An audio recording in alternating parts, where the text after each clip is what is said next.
Muito bem, pessoas. Cá estamos de novo. Diário de bordo número 2. Hoje é dia oito de maio. Já é 1h38 da manhã.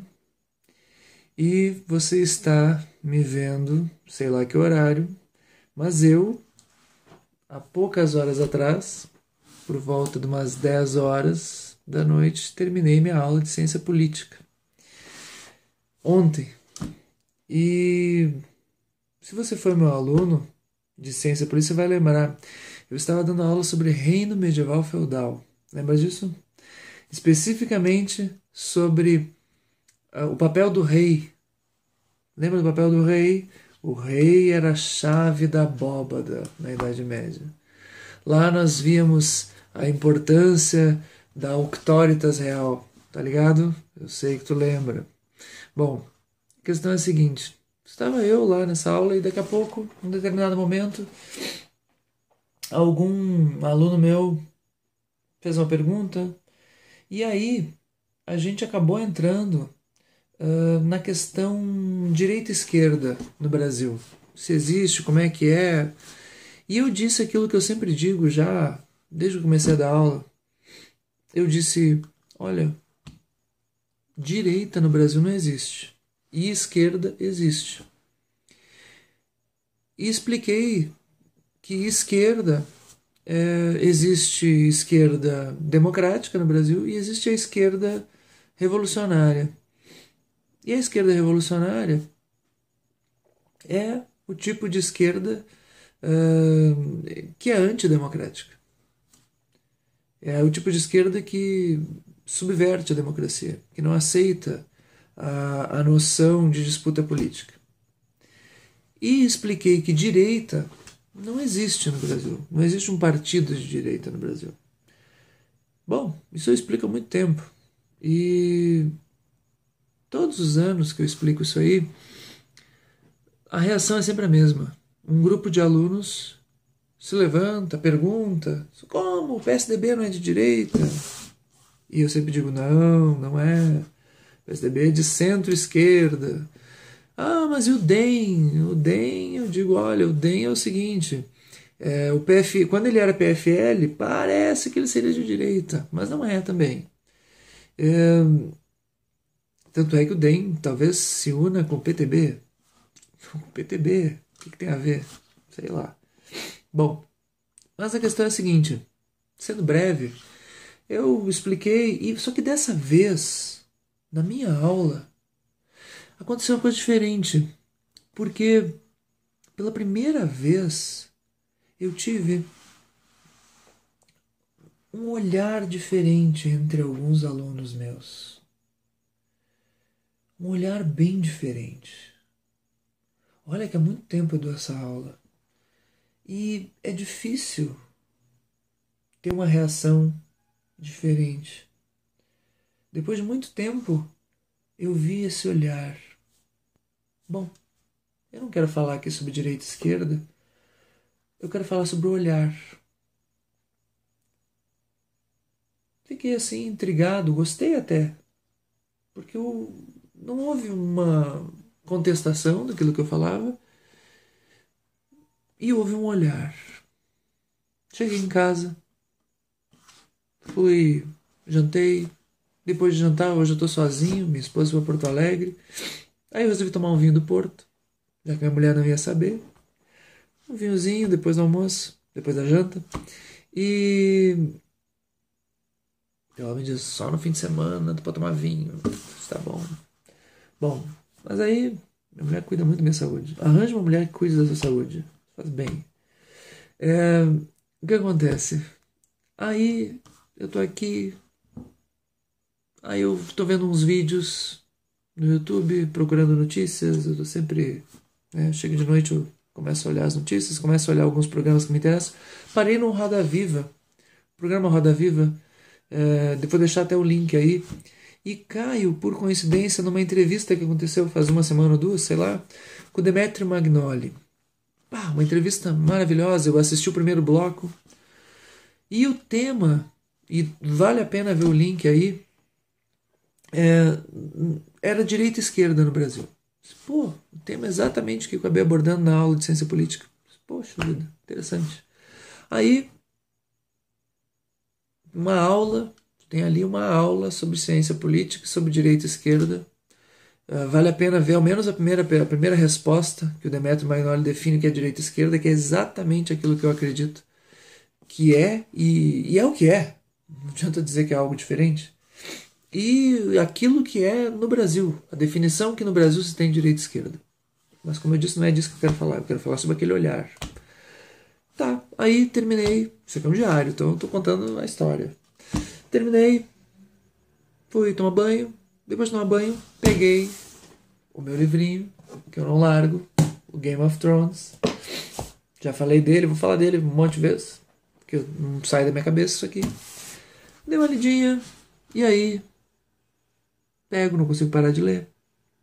Eis que eu tô lendo sobre um personagem, agora eu preciso fazer um alerta. Vai ter spoiler. Se tu não leu o primeiro livro, não, se tu não leu o primeiro livro, nem viu a primeira temporada e a segunda e a terceira, até uma parte da terceira, ou do terceiro livro, eu tô na página 172, o que eu vou comentar aqui. Desligue agora, se você não gosta de spoiler. Eu recomendo que você não, se você pretende ler esse livro ou ver essa série, não ouça mais esse vídeo, não veja mais esse vídeo, porque eu vou contar coisas importantes. Eu não gosto de saber, mas tu não te importa. Bom, aí o que acontece? Tô lendo o livro e tô no capítulo da Sansa Stark. A Sansa Stark é um personagem que no primeiro livro dá vontade de bater na cara dela. Porque ela é uma idiota completa, ela é boba, ela é uma menina de 14 anos, que o sonho dela é casar com um príncipe, o príncipe Joffrey. O príncipe Joffrey também é um menino de 15, 16 anos. E aí tá ela ali, ai meu Deus, o príncipe é um príncipe bonitão, ele tem uns 15 anos e lindo, lindo, lindo. Na série o ator não é tão bonito, mas no livro ele é bonito. E aí tá lá, e aí, ai meu Deus, eu vou casar com o príncipe, vou ser princesa, vou ser rainha um dia.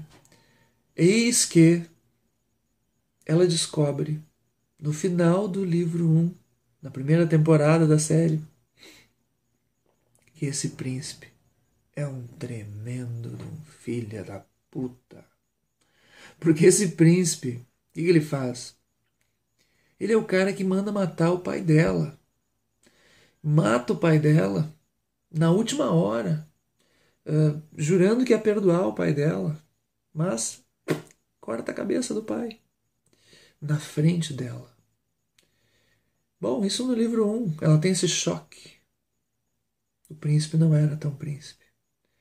No livro 2, esse cara bate nela, manda baterem nela, humilha ela, rala com ela até ela não poder mais.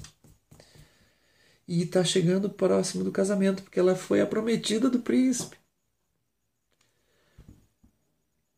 Eis que, de tanto apanhar desse cara, e chegando perto desse casamento, ela ainda por cima, nesse ínterim, ela acaba desabrochando. Você sabe o que que é desabrochar?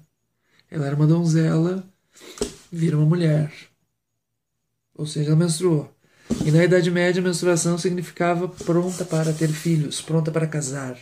E aí o casamento se aproxima ainda mais. Enquanto isso, ela é humilhada, apanha. Aí o que acontece? Essa guria, ela sofre passa por uma guerra. Ela não, ela está no castelo, mas em volta do castelo acontece uma guerra. Esse rei é um baita de um idiota. Ele foge. Ele continua no castelo, mas ele foge da guerra. Ele é protegidinho da mamãe dele. É um idiota, um psicopatinha, um pequeno psicopata. E o que acontece? Essa guria,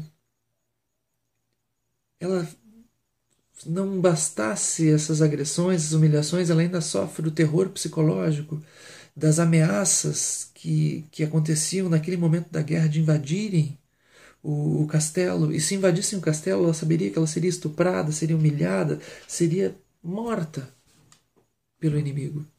Já não bastasse ter um inimigo dentro de casa, mas não. inimigos que destruiriam, mas ela passa pela guerra. O príncipe Joffrey, por uma sorte dos deuses, ele acaba ganhando a guerra, ou dos demônios. E aí o que acontece? Ela tem aí sim a sorte dos deuses de não ser mais a preterida do príncipe Joffrey. Surge uma outra princesa que vai casar com o príncipe Joffrey. E ela fica no castelo como uma espectadora do que está acontecendo. Ela, por ter título de nobreza e por ter sido de uma família considerada traidora, a família do reinado do príncipe, do rei Joffrey, rei agora, né? Porque ele era príncipe e virou rei. Ele vira rei. Ela, vivendo ali no castelo, acaba conhecendo a nova rainha, a futura nova rainha que vai casar com o rei Joffrey no lugar dela. Ela tá feliz. Meu Deus, não preciso de nada. Não quero esse psicopatinha comigo. E ela conhece 3 outras donzelas, jovens, que estão encantadas com o príncipe Joffrey, encantada com o rei Joffrey.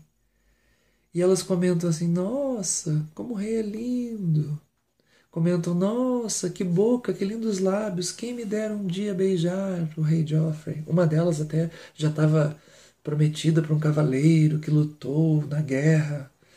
E ela toda feliz porque o cavaleiro lutou na guerra e disse o nome dela enquanto guerreava, né? Era, eu vou ver aqui o nome dela, a Elinor. Gritou Elinor e lutava. Donzelas. E Sansa Stark, que sofreu até não poder mais, agora observa as 3 meninas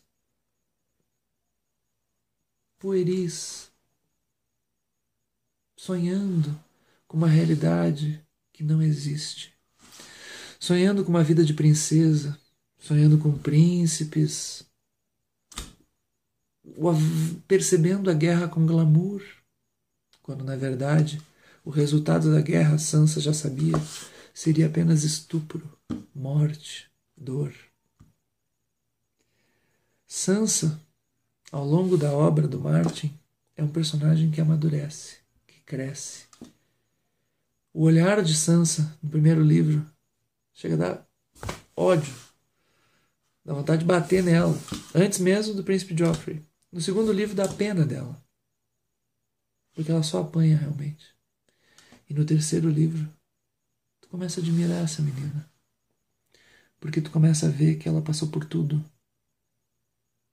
E o modo como ela enxerga as coisas é diferente. Ela aprendeu. Ela se abriu para a experiência. E o que é interessante é que no momento em que as meninas falam sobre a boca do príncipe Joffrey, ela lembra da boca do cão de caça.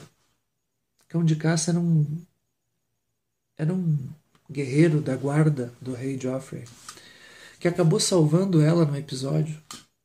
Acabou salvando ela num episódio de revolta que aconteceu dos habitantes da cidade de Porto Real, que é a cidade... O rei Joffrey era um péssimo rei, era um palhacinho. E o povo estava revoltado e numa rebelião quase que pegam a Sansa, quase que capturam a Sansa e quase matam a Sansa. Se não fosse o cão de caça, que é o apelido dado a esse soldado, ela teria morrido. E o cão de caça é um personagem muito duro. Ele é chamado de cão de caça porque a cara dele é toda deformada. Ele foi queimado na face pelo próprio irmão. O cão de caça enxerga esse lado aqui. Ele tem um olho todo queimado. O olhar de cão de caça é um olhar muito duro, muito frio. Um olhar de quem sofreu. No momento em que as guriazinhas, bobildas, estão pensando na boca do príncipe Joffrey, ela lembra que no dia que o cão de caça salvou ela, ele deu um beijo nela. Ela não gostou desse beijo, mas foi do beijo que ela lembrou naquele exato momento em que ela viu as meninas falando sobre o príncipe, o rei Joffrey e sua boca linda, bela. Sansa perguntou a si mesma o que Mega, que é uma das meninas, acharia de beijar o cão de caça como ela o fizera. Ele a tinha encontrado na noite da batalha, fedendo a vinho e sangue. Beijou-me e ameaçou me matar, e obrigou-me a cantar uma canção para ele.